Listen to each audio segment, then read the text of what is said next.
प्रिय विद्यार्थियों, आप सभी का YouTube चैनल पर स्वागत है। आज का अपना टॉपिक है वह हर रोज के टॉपिक से थोड़ा अलग है।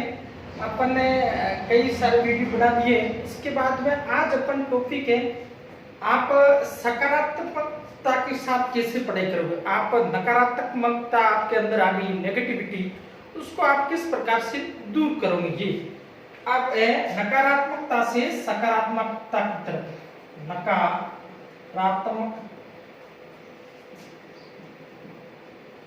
से सकारात्मकता, इस जहां आप माना कि आप पढ़ाई कर रहे उस समय आपके अंदर नेगेटिविटी आ गई है, उसको आप पॉजिटिविटी में कन्वर्ट कैसे करोगे। ये बहुत महत्वपूर्ण रोल है पढ़ाई के अंदर है इसका। आप जब ज्यादा पढ़ते हो तब ये आपके बिल्कुल ऐसी आएगी। अब ये आने के क्या कारण है नकारात्मकता। नंबर एक, आप पढ़ते पढ़ते आपको आलस आ जाता है। मेरी दृष्टि से कह रहा हूं मैं, आप अलग अलग व्यू हो सकते हैं। पढ़ते पढ़ते आलस आ जाना, ये आ जाना एक नंबर ये कारण है। उसके बाद में दूसरा नंबर का कारण है जिस परीक्षा की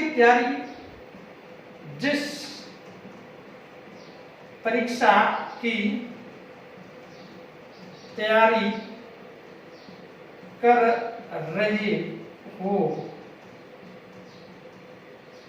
उस परीक्षा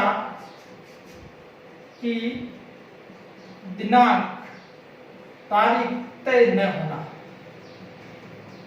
होना और तय थी और आगे खिसक गई, उस संबंध में आपको नकारात्मकता आएगी।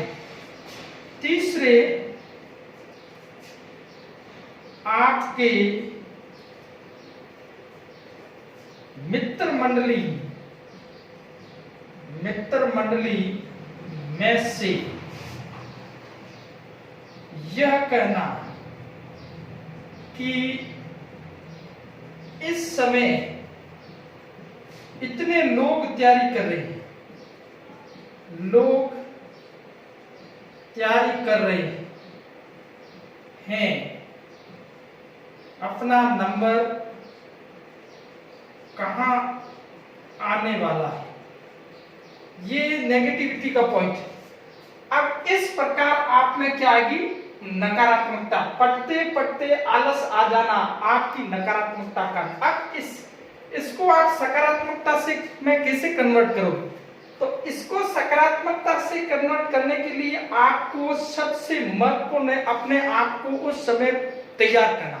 उसके बाद में मेरी दृष्टि से ये बहुत अच्छा रहता है कि आप उस समय, माना कि आपके पास में मोबाइल है, वर्तमान में सबके पास में मोबाइल अवेलेबल है, तो आप मोबाइल के अंदर है, मैं कहता हूं मेरी दृष्टि से मोबाइल के अंदर इस प्रकार का मोटिवेशनल स्पीच को देखिए। जैसे मेरे को आलस इस समय ऐसी नकारात्मकता आती थी, उस समय मैं सबसे अधिक बार है वह डॉक्टर जितेंद्र कुमार सोनी आईएएस, उनके बहुत अच्छे यूट्यूब पर वीडियो उन्होंने अपलोड किए जिससे आप में जोश आ जाता है। आप इस प्रकार नेगेटिविटी से बाहर आ जाते हो, आपको महसूस होगा वास्तव में किस प्रकार में आपको इतना जोश मिलेगा कि आप उसी समय पुस्तक लेके बैठ जाते हो। तो आपको क्या करना है, इस समय आपको प्रेरणादायी भाषण या मोटिवेशनल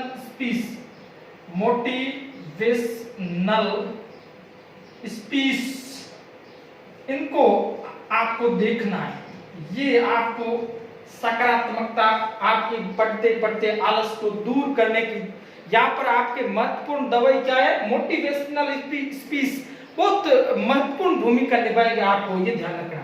अब तीसरा, जिस परीक्षा की तैयारी कर रहे हैं उसकी परीक्षा की दिनांक तय नहीं और दूसरी दिनांक तय थी वह तय दिनांक आगे खिसक गई है। अब उन परिस्थितियों में आपके सबसे अधिक पढ़ाई से मन विचलित होगा। अब आपको क्या करना, इस समय सबसे अधिक आपको है कि आपको टाइम का शेड्यूल तय करना है। अपने समय है उसकी समय सारणी बनानी है। समय सारणी बनाकर समय सारणी बनाकर, टाइम का शेड्यूल बनाना है, समय सारणी है वह बनाकर और समय निश्चित करना है। 3 घंटे 4 घंटे समय को निश्चित करना, समय को निश्चित करना है। और उसके बाद में आप माना कि ऑब्जेक्टिव टाइप परीक्षा की तैयारी कर रहे हो, तो उस समय आपको क्या करना, पढ़ाई जिस आप एक चैप्टर को लीजिए, पूरा चैप्टर, जैसे आपने आज का चैप्टर लिया भारतीय संविधान की विशेषताएं, उस संविधान की विशेषता चैप्टर को आपने पढ़ लिया।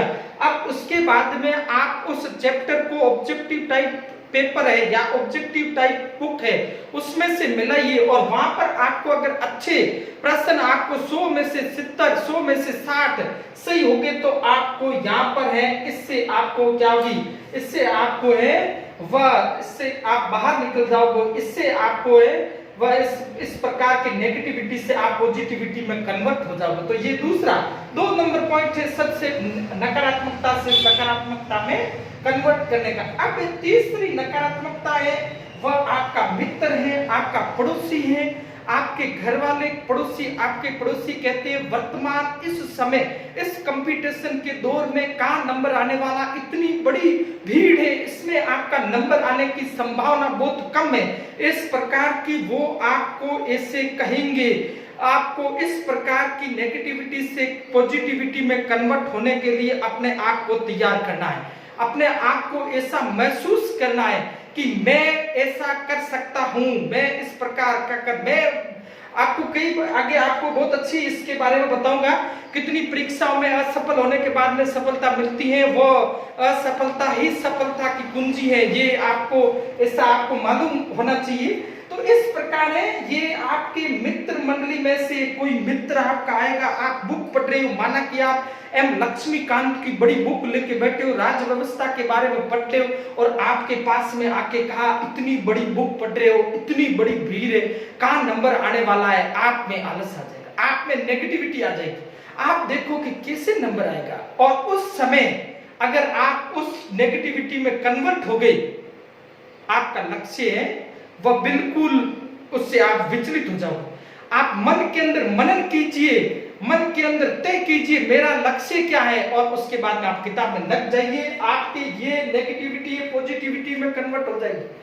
आपको बुक से विश्वास करते हुए दूसरा, यहाँ एक और मित्र मंडली दूसरा विचलित करने की कोशिश करते हैं। जैसे अधिकतर मित्र होते हैं वो सकारात्मकता रूप देते हैं, कई ऐसे बैठे बैठे वो आपको मजाक के रूप में लेते हैं, आपको चिढ़ाने की कोशिश भी करेंगे, और उस समय आपको वो है कहेंगे ये किताब ही सही नहीं है, ये किताब ऑथेंटिक नहीं है, इस प्रकार की किताब में से प्रश्न नहीं आते, ये ऐसा नहीं। आप जो किताब पढ़ रहे हैं बिल्कुल आपको ऑथेंटिक बुक, जैसे आप राज्य व्यवस्था के बारे में एम लक्ष्मीकांत पढ़ रहे हैं, बिल्कुल ऑथेंटिक बुक से उसको पढ़िए आराम से।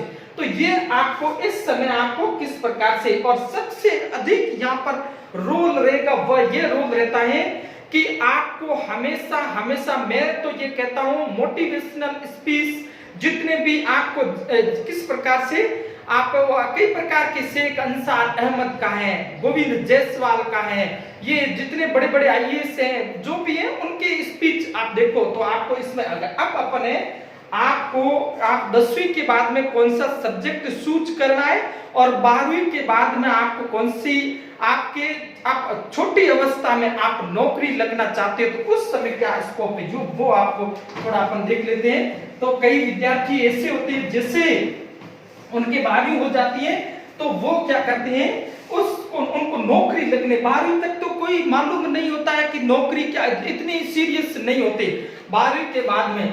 अब 10वीं के बाद में आपको कौन सा सब्जेक्ट लेना है ये थोड़ा ध्यान रखने के बाद यहाँ पर आप ये 10वीं कक्षा हो गई, कक्षा 10वीं आपके हो गई, 10वीं कक्षा होने के बाद आपको कौन सा विषय लेना है, कौन सा विषय लेना है ये थोड़ा यहाँ आपको, अब यहाँ पर आपको जो सब्जेक्ट अच्छा लगता है वही सब्जेक्ट चूज करना है।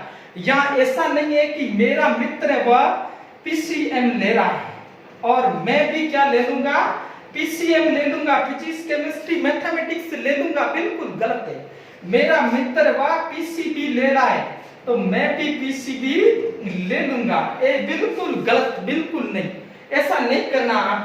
आपको जो सब्जेक्ट आपको अच्छा लगता है, आप आर्ट्स में आपकी रुचि अधिक है, आपने गणित है उसको पढ़ के पास किया है, तो आप गणित को मत लीजिए कभी भी, बहुत हार्ड होता है यहाँ पर। और उसके बाद में फिजिक्स और केमिस्ट्री, तो फिजिक्स भी गणित की तरह ही होती, तो ये थोड़ा ध्यान रखना है।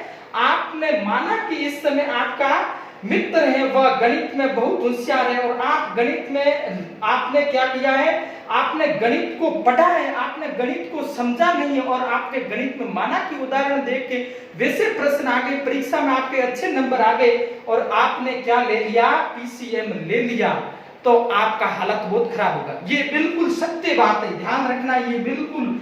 और अगर आपका मित्र दे रहा तो लेने दो, आपको उस पर नहीं जाना। और आपके जो अभिभावक है वो आपको ये सब्जेक्ट दिलाने की कोशिश कर रहे हैं, आपकी उसमें रुचि नहीं है, तो आप उस सब्जेक्ट को चूज मत कीजिए, बिल्कुल उससे आपको आगे बिल्कुल इसमें क्या होगा, आपको बहुत नुकसान होगा, ये ध्यान रखना है यहाँ पर।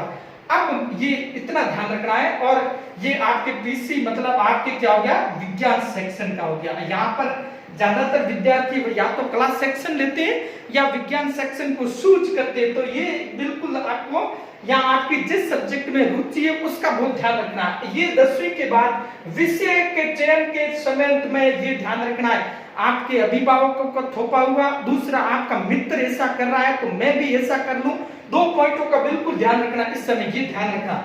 अब आगे अपन देखते हैं, आप कक्षा 12वीं कर ली, उसके बाद में आप जल्दी नौकरी लगना चाहते हो और आपकी क्या स्कोप है, ये देखते हैं। कक्षा 12वीं के बाद में आपकी एज जो 18 वर्ष या 16.5 वर्ष हो गई, आप है वो नौकरी लगने की आपकी बहुत तमन्ना है, आप इस प्रकार मतलब किसी की तो वो आर्थिक कंडीशन भी खराब होती है, वो जल्दी नौकरी लगने की कोशिश करता है, तो उस समय भी ऐसा हो सकता है। जैसे 12वीं के बाद में, 12वीं कक्षा के बाद में, अब देखो यहाँ पर आपकी सेक्शन प्रमुख रूप से मैं 2 लूंगा।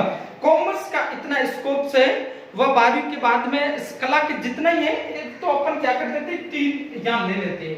एक ले लिया जैसे कला वर्ग, ये आपके हो गया कला वर्ग, आर्ट्स जिसको कहते हैं। ये हो गया आपके विज्ञान वर्ग जिसको साइंस कहते हैं, ये सबसे कठिन वर्ग है। और ये आपके हो गया वाणिज्य वर्ग, वाणिज्य वर्ग, ये 12वीं आपने इनसे की। अब आपने कला वर्ग से 12वीं की है, तो आपके 12वीं के बाद में आप राजस्थान के संदर्भ में देखते हैं, तो आप क्या दे सकते हो, BSTC, ये 1 नंबर BS3 एग्जाम होगा, उसके बाद में आपको लगभग 2 या 2.5 साल लगेंगे। दूसरा है वर्तमान में 4 वर्षीय बीएड का प्रोग्राम संचालित होता है, PTET, जिसके 4 वर्ष आपको लगेंगे हैं। 12वीं की कक्षा के बाद में सीधा आप बीएड कर सकते हो, तो 4 वर्ष इसमें लगेंगे। ये भी वर्तमान में इस प्रकार का जो कार्यक्रम, अब ये इसमें आपको नौकरी लगने वाली, बाद में सीधी इससे नौकरी नहीं लगेगी। अब तीसरा यहाँ एक होती है वाई ग्रुप, वाई ट्रेड जिसको कहते हैं, वाई ग्रुप्स, एयरफोर्स, बहुत एयरफोर्स की नौकरी बहुत अच्छी होती है। वाई ग्रुप एयरफोर्स, इसमें आपके कितने 50% होने चाहिए, और उसके बाद में प्रतिशत के साथ वर्तमान में इंग्लिश में 50% जरूरी है। इंग्लिश में ये ध्यान रखना इस समय, तो आपको 12वीं में सबसे महत्वपूर्ण यहाँ पर क्या पढ़ना है, इंग्लिश पढ़ना। और उसके बाद में आप यहाँ पर इनकी इसमें एज 16.5 वर्ष मांगते हैं। और दूसरी यहाँ पर आप कला वर्ग में आप आर्मी में जा सकते हो, और आर्मी में सामान्य जीडी के लिए आपकी हाइट 172 सेंटीमीटर होनी बहुत जरूरी है, और आप इस समय जीडी में जा सकते हो। और दूसरा आप पैरामिलिट्री फोर्सेस में आप जा सकते हो, पैरामिलिट्री फोर्सेस, और सेम ये हाइट 172 होनी चाहिए। और उसके बाद में आप यहाँ पर 18 वर्ष है, और आप राजस्थान पुलिस के योग्य हैं, ये भी ध्यान रखना, 12वीं कक्षा पास।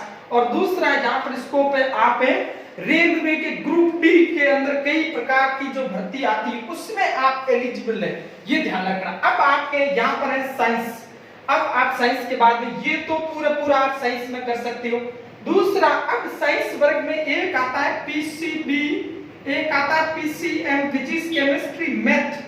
अब यहाँ देखना, या पीसीबी वाले हैं, पीसीबी बायोलॉजी वाले, ये आप है यहाँ पर है आर्मी के अंदर है नर्सिंग असिस्टेंट पोस्ट होती है, उस पर आप जा सकते हो। नर्सिंग असिस्टेंट पोस्ट जो पोस्ट है उस पर, इससे अलग ये इतना ही। और आपके माना कि PCF x group air force में आप जा सकते हो। Technical trade x groups air force, ये इसमें आप जा सकते हो। आपके पीसीएम है, आप टेक्निकल ट्रेड में जा सकते हो। ये ध्यान, 12वीं के बाद अगर आप नौकरी लगना चाहते हो ये तो कर सकते हो। इसके अलावा ये बाकी आप मेडिकल और इंजीनियरिंग के क्षेत्र में आप बहुत होशियार, तो उस पे आप जा सकते हो। और वाणिज्य वर्ग है सेम, ये इतना, ये वाला वाणिज्य वर्ग के अंतर्गत भी नहीं आएगा। तो अब ये आज आपके हो गया 12वीं की करने के बाद में तुरंत आप नौकरी लगना चाहते हो तो किस किस क्षेत्र में आपके स्कोप है उसके बारे में। अब इससे आगे अपना जो एपिसोड रहेगा वह एपिसोड ये है कि इनमें क्या क्या आपके प्रश्न, कौन से प्रश्न आएंगे। कभी भी अपन लेंगे जब ये, जैसे आप एक्स ट्रेड में है तो इसमें क्या प्रश्न आएगा, आप वाई ट्रेड के अंदर तैयारी करना चाहते हो तो वो किससे प्रश्न आएंगे उसके बारे में अपन आगे पढ़ेंगे। तो ये आपके 12वीं के बाद में किस प्रकार से। और दूसरी ये ध्यान रखना है, हमेशा सकारात्मकता के साथ में आगे बढ़ना है, आपके अंदर नेगेटिविटी का पॉइंट नहीं होना चाहिए, ये बिल्कुल आप। और दूसरी, अपने जितने भी आप पढ़ाई कर रहे हैं उस समय आपकी जो है मंडली, मित्र मंडली है, वह आपको सकारात्मकता देने वाली हो, ऐसा ध्यान रखना। कोई नेगेटिविटी जो है, अपन जैसे कहते हैं, जैसे कोई अपन मूंग है उसके अंदर घुन मिल जाता है तो पूरे मूंग भी बर्बाद कर देता है। तो आपकी मित्र मंडली के अंदर है, आपको इस प्रकार से बिल्कुल जो आपको ऐसा लगे ये मेरे मित्र के योग्य नहीं, उसको आप निकाल दीजिए, नंबर 1।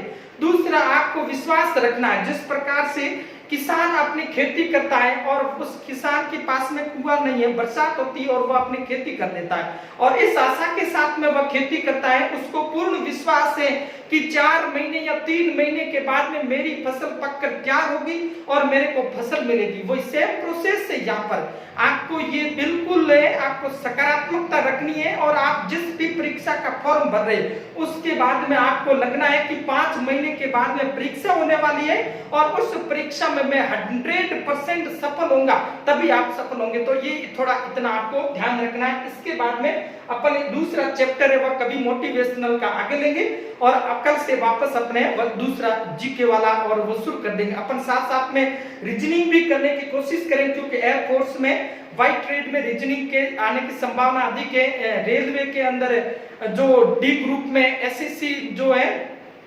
एक और दूसरा भूल गया, यहाँ विज्ञान वर्ग के हैं उनके लिए एक और आती है नेवी के अंदर एसएसआर, ये ध्यान रखना, सीनियर सेकेंडरी रिक्रूटमेंट भर्ती, ये भी किसके लिए होती है, पीसीएम, ये ध्यान रखना। पीसीएम जिसके गणित होती है वह इसमें जा सकता है। ये भी थोड़ा मैं बीच में भूल गया था। आपको नेवी में आप जब टेक्निकल यहाँ पर जाते, नेवी में दूसरी आप जा ही नहीं सकते, तो सीधे क्या एसएसआर है जिसमें आपको गणित होना बहुत जरूरी है। तो ये आपको इसके समझ में, इससे आगे अपने दूसरा कभी मोटिवेशनल स्पीच और लेंगे, आपको बताने की कोशिश करेंगे किस प्रकार से तैयारी करते हैं। आज इतना ही, और अपन कल से वापस अपने रेगुलर स्टार्ट करेंगे।